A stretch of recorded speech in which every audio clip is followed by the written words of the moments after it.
Hello friends, कैसे हैं आप लोग। Welcome to my channel passion polity. मैं आपका दोस्त फैसल अहमद। फ्रेंड्स, जैसा कि मैं आपको बता दूं, मेरे चैनल पर एसएससी जीडी के लिए हिंदी और जीके जीएस की कंटिन्यू प्रैक्टिस सेट चल रही है। जीके जीएस की कंटिन्यू प्रैक्टिस सेट चल रही है और हिंदी की। तो चलते हैं फ्रेंड, ये हिंदी का तीसरा प्रैक्टिस सेट है। तो फ्रेंड, आप लोग तैयार हैं? कॉपी कलम लेके तैयार हो जाइए। फिर से एक नए अंदाज में हम लोग तीसरे प्रैक्टिस सेट को लगाते हैं। तो चल रहे हैं फ्रेंड्स, जल्दी से जल्दी हर एक प्रश्न का आप लोग आंसर देने की कोशिश कीजिएगा फ्रेंड। ये परीक्षा के दृष्टिकोण से बहुत ही इंपॉर्टेंट है। तो क्वेश्चन नंबर 1 आपको दिख रहा होगा, संयुक्त अक्षर की कुल संख्या है। ऑप्शन ए है 4, ऑप्शन बी है 6, ऑप्शन सी है 8, ऑप्शन डी है 2। तो इसका राइट आंसर आप लोग कीजिए। इसका राइट आंसर हो जाएगा friend option see the right answer, यानी कि 8 हो जाएगा। संयुक्त अक्षरों की कुल संख्या कितनी है? 8 है, जिसमें से 4 संयुक्त व्यंजन होते हैं और 4 संयुक्त स्वर होते हैं। अगर आपको और डिटेल में पढ़ना है तो आप मेरे चैनल पर जाकर वर्णमाला की क्लास देख सकते हैं। चलते हैं फ्रेंड क्वेश्चन नंबर 2 पर। अगर आपसे पूछेगा, क्वेश्चन नंबर 2 आ गया, निम्न में से कौन दंत के अंतर्गत आएगा? ऑप्शन ए है क वर्ग, ऑप्शन बी है प वर्ग। ये थोड़ा सा आपको मिस्टेकिंग दिख रहा होगा फ्रेंड, जी दिख रहा है यहाँ पे, ये रॉन्ग टाइपिंग हो गया। ऑप्शन बी है फ्रेंड्स प वर्ग हो जाएगा, ऑप्शन सी हो जाएगा च वर्ग हो जाएगा, ऑप्शन डी हो जाएगा त वर्ग। तो जल्दी से फ्रेंड, दंत वर्ग के अंतर्गत कौन सा आएगा? राइट आंसर आप लोग कीजिए। इसका राइट आंसर हो जाएगा friend option D is the right answer, यानी कि त वर्ग जो होता है दंत के अंतर्गत आता है। अगर आपसे पूछेगा च वर्ग किसके अंतर्गत आता है फ्रेंड? ये तालव्य के अंतर्गत आता है। अगर आपसे पूछेगा फ्रेंड कि प वर्ग किसके अंतर्गत आता है, ये ओष्ठ के अंतर्गत आता है। फ्रेंड अच्छे से इसे समझ लीजिए, ये परीक्षा के दृष्टिकोण से बहुत ही इंपॉर्टेंट है। अगर आपसे पूछेगा फ्रेंड कि क वर्ग किसके अंतर्गत आता है, ये कंठ के अंतर्गत आता है। उम्मीद करता हूँ आपको अच्छे से समझ में आ चुका होगा। क्वेश्चन नंबर 3 का आप लोग आंसर कीजिए। अत्यधिक में संधि है। ऑप्शन ए है दीर्घ संधि, ऑप्शन बी है गुण संधि, ऑप्शन सी है अयादि संधि, ऑप्शन डी है यण संधि। यण नहीं, यण संधि है। तो जल्दी से फ्रेंड इसका आंसर आप लोग कीजिए। इसका राइट आंसर हो जाएगा friend option D is the right, यानी कि यण संधि होता ही है। इसका संधि विच्छेद करेंगे तो क्या होगा? अति प्लस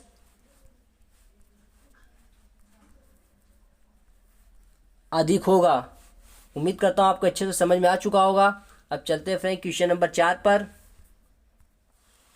दैनिक में प्रत्यय है। ऑप्शन ए है इक, ऑप्शन बी है आंख हो जाएगा, ऑप्शन सी है अक्कड़, ऑप्शन डी इनमें से कोई नहीं। तो इस क्वेश्चन नंबर 4 का फ्रेंड आप लोग आंसर कीजिए।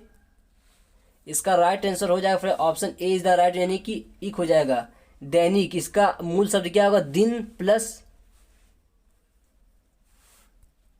इसको अगर आप सही से करेंगे, दिन मूल शब्द में क्या हो जाएगा? इक आपका प्रत्यय लगा हुआ है मूल शब्द में, यानी कि मूल शब्द क्या है? दिन है, इसमें प्रत्यय क्या है? इक है। तो दिन में इक प्रत्यय जोड़ने से दैनिक हो गया है। उम्मीद करता हूँ आपको अच्छे से समझ में आ चुका होगा। 5 का आप लोग आंसर कीजिए। अत्याचार में उपसर्ग है। ऑप्शन ए अति, ऑप्शन बी नी, ऑप्शन सी आ दिया है, ऑप्शन डी अधि दिया है।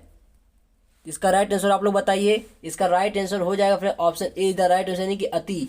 अत्याचार का जब आप जैसे अत्याचार में पूछेगा कौन सी संधि है, तो अत्याचार में फ्रेंड यण संधि है। अगर इसका संधि विच्छेद करेंगे, अति प्लस क्या हो जाएगा? आचार हो जाएगा। क्या होगा फ्रेंड्स? आचार होगा। तो देखिए जो अति निकल के आया, इसका मतलब ये अति उपसर्ग अत्याचार में लगा हुआ है। चलते फिर क्वेश्चन नंबर 6 पर। निम्न में से रिक्शा किस भाषा का शब्द है?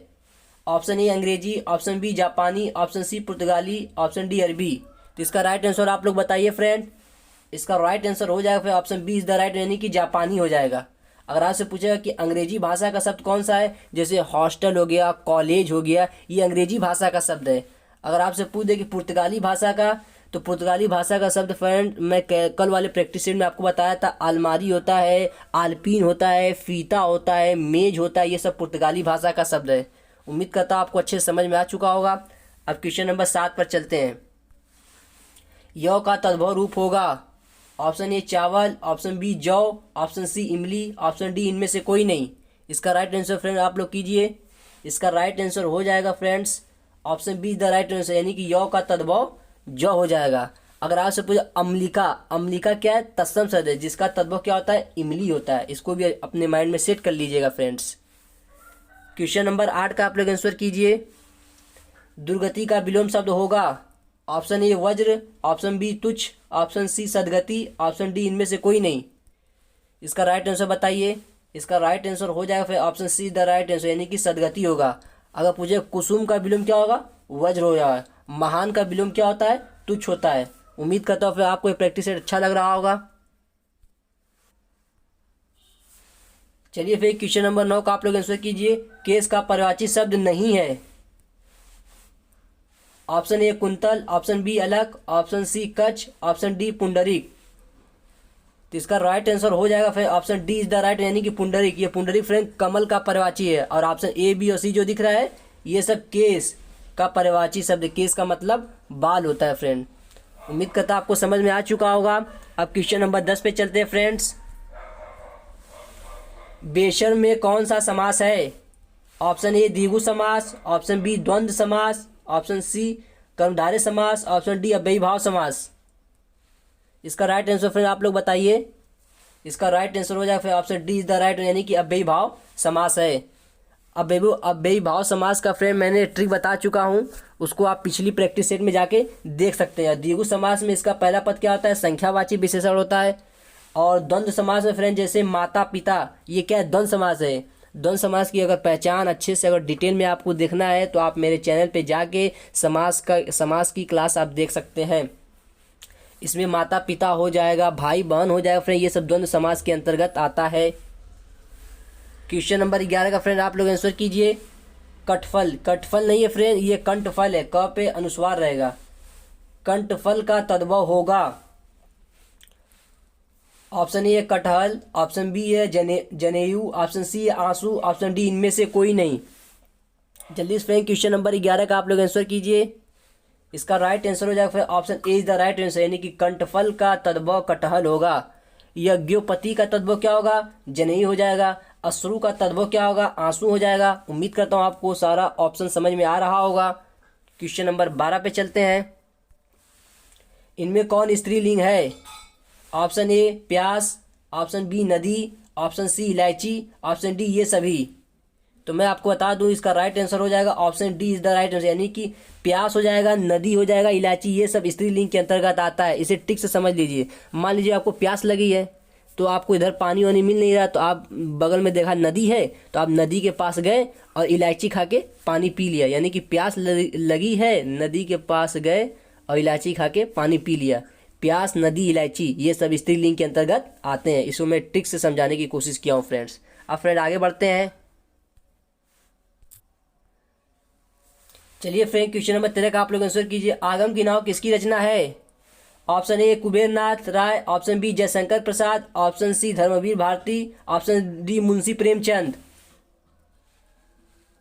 तो इसका राइट आंसर हो जाएगा फिर option A is the right, यानी कुबेर नाथ राय की आगम की नाव हो जाएगा, मराल हो जाएगा। ये सब नोट कर लीजिए, कुबेर नाथ राय की रचना है। और जयशंकर प्रसाद की रचना तो मैं बता चुका हूँ फ्रेंड, आंसू हो जाएगा, झरना हो जाएगा, लहर हो जाएगा, ये सब जयशंकर प्रसाद की रचना है। और धर्मवीर भारती की रचना मैं बता चुका हूँ, गुनाहों का देवता, ये धर्मवीर भारती की रचना है। उम्मीद करता हूँ आपको अच्छे से समझ में आ चुका होगा।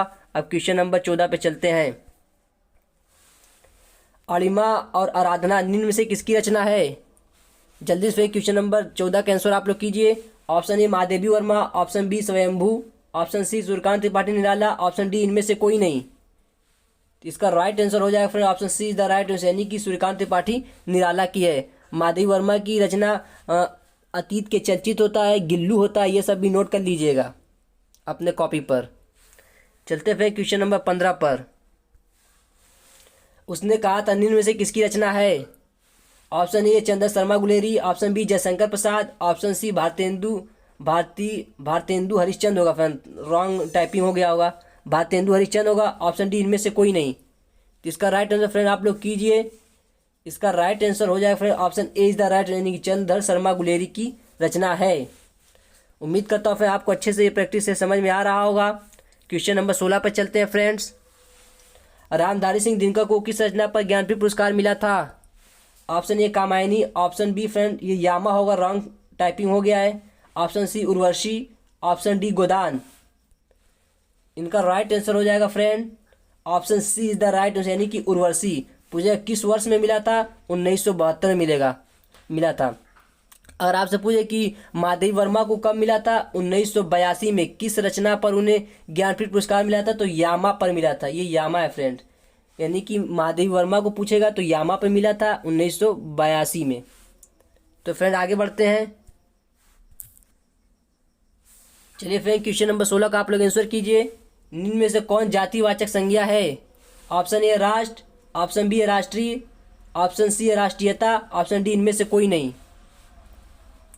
तो इसका राइट आंसर हो जाएगा फिर option A is the right answer, यानी कि राष्ट्र क्या है, एक जातिवाचक संज्ञा है। अब जातिवाचक संज्ञा क्या होता है ये सब मैं डिटेल से बता चुका हूँ, आप मेरे पिछले प्रैक्टिस सेट में जाके देख सकते हैं। और जो ऑप्शन बी राष्ट्रीय दिख रहा है ये आपका फ्रेंड,